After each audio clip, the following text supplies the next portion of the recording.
Ahoj, vítejte na plavbě s Petrou na luxusní výletní zámořské lodi.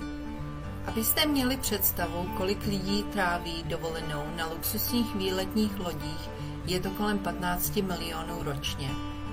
A pokud jste někdy přemýšleli, čím je dovolená na luxusních výletních lodích jedinečným zážitkem, jste na správném místě, protože v dnešním videu vám ve zkratce povím, jak vypadá taková dovolená, a jestli vás zajímá více informací, stiskněte tlačítko pro přihlášení k odběru, abyste si nenechali ujít nové video.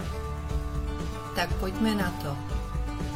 Zámořské výletní lodě jsou jako plovoucí letoviska.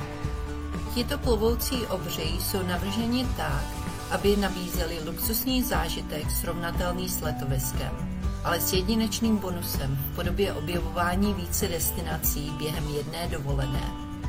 Na rozdíl od tradičních dovolených, zámořské výletní lodě vás zavezou do více destinací v jednom týdnu. Představte si, že každý den se probouzíte do nového města, ostrova nebo země.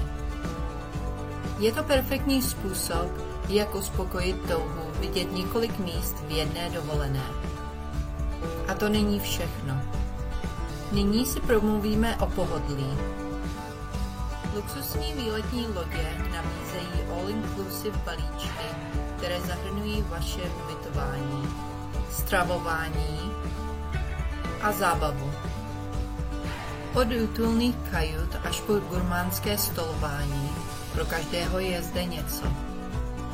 A o zábavu je postaráno představeními ve stylu Broadwaye, nebo pro ty, kdo chtějí zkusit štěstí, jsou tu kasína. A pro ty, kdo se chtějí soustředit na své zdraví během dovolené, jsou tu fitness centra, na co si jen vzpomenete. Dovolená na zámořských luxusních lodích není jen o destinacích, jsou o zážitcích.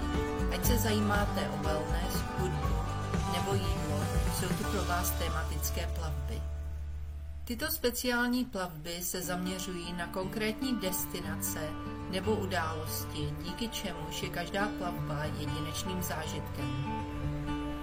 Tak tady to máte jen tak ve zkratce, abyste si udělali představu, jak vypadá dovolená na luxusních zámořských lodích. A pokud jste byli na plavbě, podělte se o svůj oblíbený okamžik v komentářích pod videem.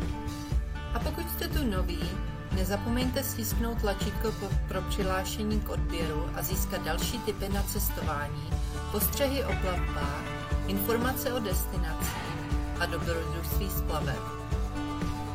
Díky za sledování, ahoj a šťastnou plavbu.